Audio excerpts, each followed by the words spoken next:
भक्तों, ओम नमः शिवाय, श्री शिवाय नमस्तुभ्यम, जय श्री महाकाल। जी हाँ भक्तों, क्या आपके भी घर में कोई ऐसा व्यक्ति है जो कि बहुत ज़्यादा नशा करता है?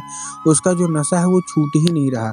जब भी आप उसके नशे छुड़ाने की बात करते हो तो उसका जो नशा है ना वो कभी भी तो छूट नहीं रहा। वो इधर उधर के कामों में लग जाएगा लेकिन नशा छोड़ने के बाद से हट जाएगा। मतलब बहुत ज़्यादा तंग किया हुआ है, बहुत ज़्यादा कलह मच चुकी है आपके घर में केवल और केवल उसके नशे के कारण। तो ऐसे में कौन सा उपाय करें, क्या करें कि उसका जो नशा है वो हमेशा हमेशा के लिए छूट जाए? आज की इस वीडियो के माध्यम से हम आपको बताने वाले हैं क्या करना है, कैसे करना है, पूरा आपको समझाने वाला हूँ। तो अगर आपने आज का ये उपाय ध्यान से सुन के और अच्छे से कर लिया तो अवश्य रूप से उस व्यक्ति का, जो भी आपके घर में नशेड़ी व्यक्ति है ना, उसका सारा का सारा जो नशा है ना वो समाप्त हो जाएगा। अगर आपने आज का केवल और केवल आज का ये उपाय सुन लिया। देखिए, बहुत सारे ऐसे लोग होते हैं जो नशा करते हैं, उनका जो नशा है वो नहीं छूट पाता है।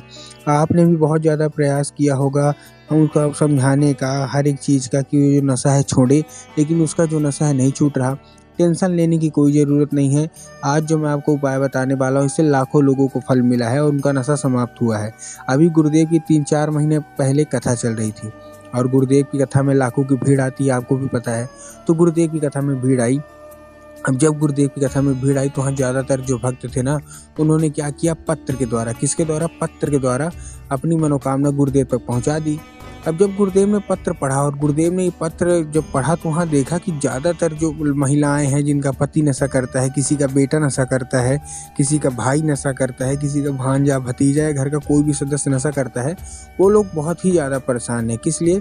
कि उनके घर का कोई ना कोई सदस्य नशा करता है और वो यही चाह रही हैं गुरुदेव से कि गुरुदेव कोई ऐसा उपाय बता दे ताकि इस व्यक्ति, जो हमारे घर का जो व्यक्ति है जो नशा करता है ना, उसका जो नशा है वो समाप्त हो जाए।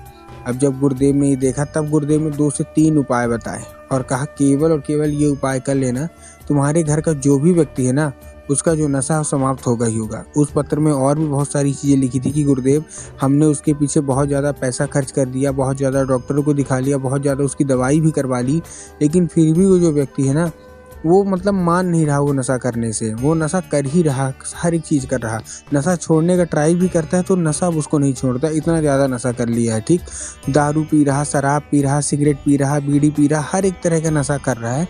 कृपया करके कोई उपाय बता दें ताकि उसका जो नशा है छूटे। अब जब गुरुदेव ने ये देखा तब गुरुदेव ने 2 से 3 उपाय बताए और कहा केवल और केवल ये उपाय कर लेना, तुम्हारे घर का जो भी सदस्य है जो कि नशा नहीं छोड़ पा रहा, अवश्य रूप से उसका जो नशा है ना वो छूटेगा ही छूटेगा। अब जब गुरुदेव ने उपाय बताया तो लोगों ने जा जाके इस उपाय को घर में करना शुरू कर दिया। अब जैसे ही लोगों ने जा जाके इस उपाय को घर में करना शुरू कर दिया, वही लोग गुरुदेव की कथा में मात्र 1 से 1.5 महीने के बाद वापस भी आ गए। अब जब वही लोग वापस आए तो उन्होंने क्या किया, फिर से एक बार गुरुदेव को पत्र लिखा, लेकिन इस बार आप जान के हैरान हो जाओगे कि ये वाला जो पत्र था ना, ये गुरुदेव को धन्यवाद के रूप में पत्र था कि गुरुदेव धन्य हो आपका, आपके द्वारा बताया गया उपाय हमने कर लिया है। हमारी सारी की सारी जो इच्छा थी, सारी की सारी जो मनोकामना थी ना वो पूरी हो गई है। हमारे घर का जो व्यक्ति था जो नशा नहीं छोड़ पा रहा था, जिसका जो नशा है नहीं छूट पा रहा था, वो उसने पूरा का पूरा नशा करना बंद कर दिया है। हम बहुत ज़्यादा प्रसन्न हैं कि उसका जो नशा है वो केवल केवल आपके द्वारा बताए गए उपाय से ही समाप्त हो गया है। आपका कोटि कोटि धन्यवाद।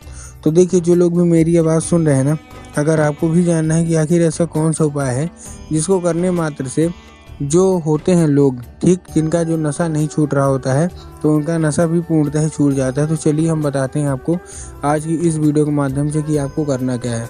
अगर आपने आज का ये उपाय ध्यान से सुन के अच्छे से कर लिया तो अवश्य रूप से उस व्यक्ति का सारा जो नशा है ना वो समाप्त होगा ही होगा, जो कि आपके घर में नशा नहीं छोड़ पा रहा। ठीक, तो चलिए चलते हैं उपाय की ओर। लेकिन उससे पहले चैनल पे अगर पहली बार आए हैं और आवाज़ मेरी पहली बार सुन रहे हैं तो वीडियो कर दें लाइक और चैनल को भी कर लें सब्सक्राइब, ताकि पूजनीय पंडित प्रदीप जी मिश्रा के रोज नए नए उपाय सबसे पहले मैं आपको प्राप्त करा सकूं। तो देखिए, जो हमारा सबसे पहला उपाय है वो काहे का है, वो 3 काली मिर्च और 1 धतूरे का है। ध्यान से सुनिएगा, बहुत बड़ा उपाय मैं बता रहा हूँ। टोटल मैं आपको 3 उपाय बताने वाला हूँ आज की इस वीडियो के माध्यम से। तो देखिए, आपको करना क्या है, ये उपाय किससे करवाना है, ये उपाय उसी व्यक्ति से कराना है जिसका नशा नहीं छूट रहा, मतलब खुद आपको नहीं करना। इसके बाद जो मैं आपको उपाय बताऊंगा वो आपको करना है, लेकिन पहला उपाय कोशिश ये करिएगा कि वही व्यक्ति करे जो कि क्या है, जो उसका नशा नहीं छूट रहा। तो आपको 3 काली मिर्च और 1 उसको धतूरा देना है। अब देखिए काली मिर्च और काली तिल में ना बहुत सारे लोग कंफ्यूज भी होते हैं कि काली तिल देना है कि काली मिर्च। तब गुरुदेव ने बताया कि आपको क्या देना है, काली मिर्च देना है, ठीक। साथ में एक धतूरा दे दीजिए। धतूरा देने के बाद उसको भेज दीजिए कहाँ, सीधा सीधा शिव मंदिर। अब जैसे ही शिव मंदिर भेजेंगे, शिव मंदिर भेजने के बाद आपको क्या करना है, आपको दक्षिण दिशा में उसको बोलना है कि दक्षिण दिशा में खड़ा हो जाए और उत्तर की ओर चेहरा कर ले। अब देखिए दक्षिण और उत्तर में ना बहुत सारे लोग कंफ्यूज भी होते हैं कि दक्षिण क्या है, उत्तर क्या है, थोड़ा हमको साफ साफ बताइए। तब गुरुदेव ने साफ साफ बताया कि आप जिस भी शिव मंदिर जा रहे हैं, उस शिव मंदिर में जिधर साइड जलाधारी होगा, आपको अपना चेहरा उधर साइड करके खड़े हो जाना है, ठीक। खड़े हो गए। खड़े होने के बाद आपको करना क्या है, जैसे आप खड़े हो गए, खड़े होने के बाद आपको एक नाम लेके, कौन सा, महादेव का बहुत ही सुंदर सा नाम है श्रम्भेश्वर महादेव।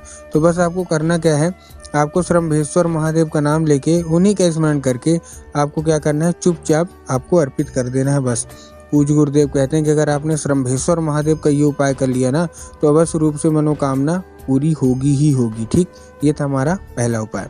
अब हम चलते अपने दूसरे उपाय की ओर। इस उपाय में जितनी भी महिलाएं हैं जिनका पति नशा करता है, जिनका बेटा नशा करता है, जिनका भाई भतीजा कोई भी नशा करता है, आपको क्या करना है, एक लोटा जल लेना है और एक लोटे जल में आपको 2 से 3 बूंद गंगा जल डाल लेना है, ठीक। अब देखिए जो एक लोटा जल है, सबसे पहले तो तांबे का लोटा होना चाहिए, पहली चीज़। बहुत सारे लोग गलती क्या करते हैं कि वो स्टील का लोटा ले लेते हैं, जो कि गलत है। आपको तांबे का लोटा चाहिए। साथ में तांबे के लोटे की आपको क्या चाहिए, 2 से 3 बूंद गंगा जल। और आपको एक चीज़ और ध्यान रखना है कि जो जल है वो आपके घर का होना चाहिए, मतलब मंदिर परिसर का आपको जल नहीं लेना। इस चीज़ का भी आपको ध्यान रखना है। बहुत सारे लोग घर से खाली लेके जाएंगे लोटा और ले जाके मंदिर परिसर से जल भर लेंगे, तो वो भी आपको नहीं करना, ठीक। तो अच्छे से जल ले लिया, उसमें 2 से 3 बूंद गंगा जल डाल दिए। गंगा जल डालने के बाद पहुंच जाइए सीधा सीधा शिव मंदिर। अब शिव मंदिर में पहुंचने के बाद आपको क्या करना है, बाबा को अर्पित करना है, ठीक। कुंदकेश्वर महादेव का नाम लेके, कौन से महादेव का बहुत ही सुंदर सा नाम है, कुंदकेश्वर महादेव। और अर्पित करते वक्त आपको क्या बोलना है बाबा से कि बाबा कृपया करके इसको औषधि के रूप में प्रदान करिए। हमारा जो घर का व्यक्ति है वो बहुत ज़्यादा नशा करता है। अब क्या होगा, अब जब वो जलाधारी से जल नीचे गिरेगा तो किसी भी दूसरे पात्र में, कटोरी या गिलास में आपको उसको भर लेना है, ठीक।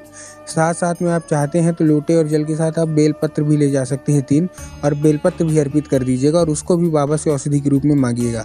फिर जैसे ही अर्पित हो जाए, बेलपत्र उठा लीजिए और जो जलाधारी से गिरेगा किसी भी दूसरे पात्र, कटोरी, गिलास में लेके चुपचाप घर आ जाइए। अब वो जो जल है और ये बेलपत्र है वो आपकी औषधि है। तो बस आपको जल आपको क्या करना है, पिला देना, उसी व्यक्ति को पिला देना है जो कि आपके घर में नशा करता है। अगर साधारण रूप से पीता है तब तो अच्छी बात है, लेकिन अगर पीने में मना करता है कि मैं ये सब नहीं पीऊँगा, तब आपको उसको चुपके से पिलाना है। जब वो पानी पीने को मांगे, चाय पीने को मांगे, तो 1 बूंद मिला के पिलाइए। ऐसे ही बेलपत्र का आपको खिलाना है। अगर साधारण रूप से खाता है तो अच्छी बात है, अगर नहीं खाता तो आप उसको धूप में सुखवा लीजिए। सुखवाने के बाद उसको पीस लीजिए और जब भी व्यक्ति खाना खाने को मांगे तो दाल या सब्जी में मिला के उसको खिला दीजिए।